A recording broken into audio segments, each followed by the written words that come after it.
Hi friends, కేవలం మన దేశం అంటే హిందూ దేశాన్ని మాత్రమే హిందువుల భక్తి శక్తి నడిపిస్తుంది అంటే మనం పొరపడినట్టే. ఎందుకంటే హిందుత్వం ప్రపంచమంతా వ్యాపించింది. హనుమంతుని కీర్తి గానం చేస్తూ శ్రీరాముని లీలలు తలుచుకొని రోజంతా ఆ నామకీర్తనల్లో మునిగేవారు ఎందరో. పెద్ద పెద్ద దేవతామూర్తుల్ని మన దేశంలో చాలా చూసే ఉంటారు. అయితే ఇతర దేశాల్లో కూడా మన హిందూ సంప్రదాయం తత్వం విరాజిల్లుతోంది. ఆ విషయాన్ని తెలుసుకుందాం రండి.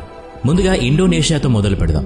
ఒకప్పుడు హిందూ దేశంగా పేరుగాంచిన ఇండోనేషియా ఈ రోజు ముస్లింలకు బహుమూల్య దేశం.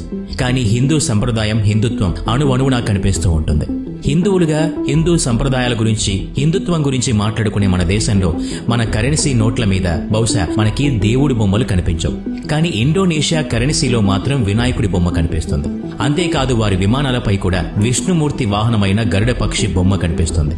అక్కడ ప్రజల్లో హిందుత్వం అనేది ఎంతగా వారిలో మమేకమైందో చెప్పడానికి ఈ ఒక్క ఉదాహరణ చాలు.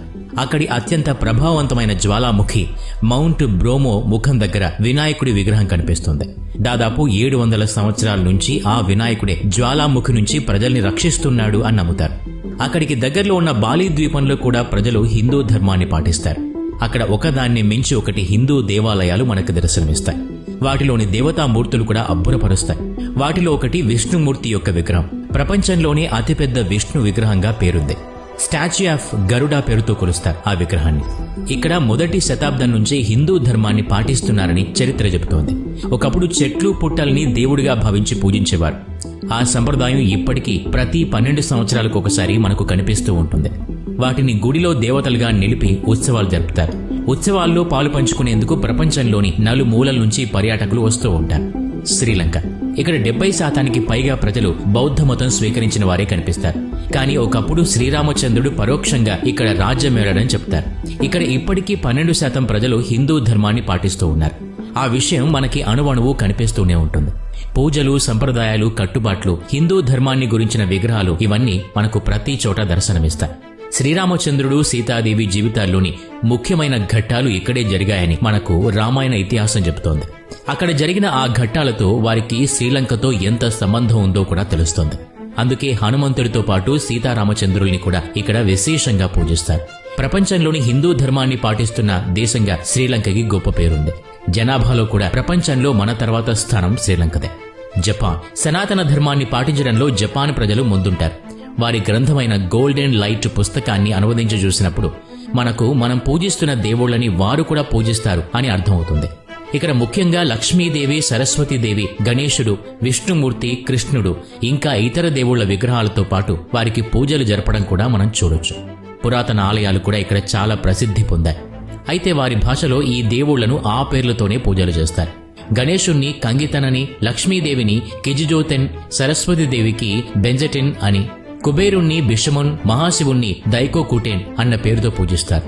పేర్లు వేరైనా వారు చేసే పూజాది కార్యక్రమాలు అన్నీ హిందూ ధర్మంలోనే సాగుతాయి. ఇక్కడ హిందూ ధర్మం పెరగడానికి కారణం అక్కడి జనాభాలో దాదాపు 3,000 మందికి పైగా హిందువులు ఉండటం. అలాగే వియత్నాం, చైనా నుంచి ఒకప్పుడు వలస తెచ్చుకున్న ధర్మాలు, అందులో బౌద్ధ ధర్మం కూడా ఒకటి. ఇవన్నీ అక్కడ హిందూ ధర్మాన్ని గౌరవించడంలో, పాటించడంలో ఇప్పటికీ తోడ్పడుతూ ఉన్నాయి. అమెరికా సంప్రదాయాలకి, కట్టుబాట్లకి, హిందూ సంప్రదాయాలకి ఆకాశానికి భూమికి ఉన్న తేడా ఉంది. కానీ 9,000 సంవత్సరాల పూర్వమే అక్కడ వానర జాతి అచ్చం మనం పూజించే హనుమంతుడిలాగా ఉందని చెప్తారు. దట్టమైన అడవిలో ఈ వానర జాతి కపి అన్న పేరుతో ఉంది.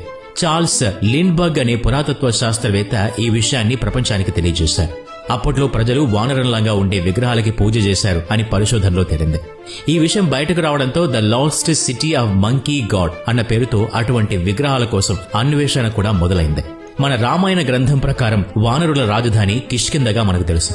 దాన్ని వాలి, సుగ్రీవుడు పరిపాలించారు. హనుమంతుడు అతని కొడుకైన మకరధ్వజుడిని కాపాడుకోవడం కోసం పాతాళానికి వెళ్లాడు. అప్పుడే ఇక్కడ అడుగుపెట్టి ఉంటాడు అని వారి గ్రంథం కూడా చెప్తోంది. ఆ అడవులు సెంట్రల్ అమెరికా, బ్రెజిల్కి మధ్యలో ఉన్నాయి. ఇక్కడ హనుమంతుడు తన కొడుకు మకరధ్వజుణ్ణి రక్షించి రాజును చేశారు. అప్పటినుంచి ఇక్కడ ప్రజలు హనుమంతుడిని దేవుడిగా పూజించడం మొదలుపెట్టారు. థాయిలాండ్.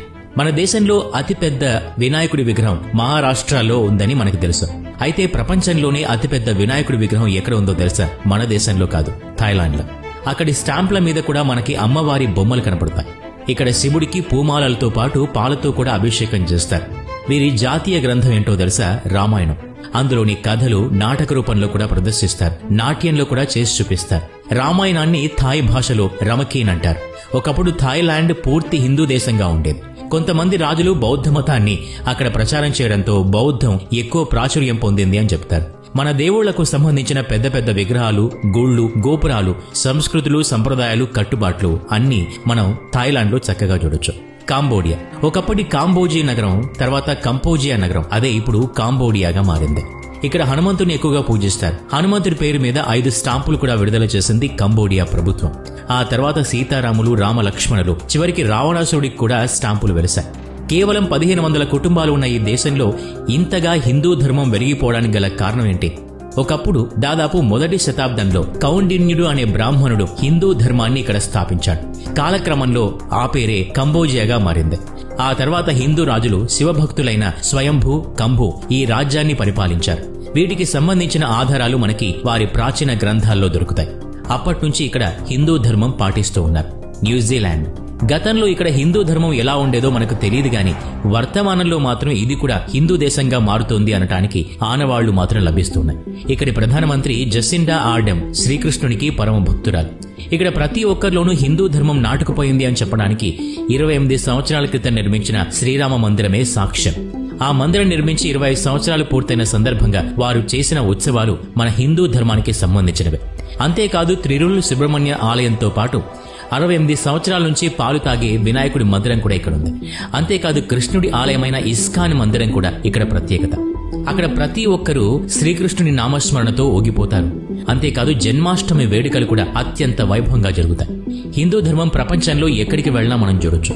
పురాతనమైన పవిత్రమైన ధర్మం ప్రపంచాన్ని నడిపిస్తోంది అనటానికి ఇంతకన్నా సాక్ష్యం వేరే ఏం కావాలి? ఈ వీడియో నచ్చినట్లయితే లైక్ చేయండి, షేర్ చేయండి.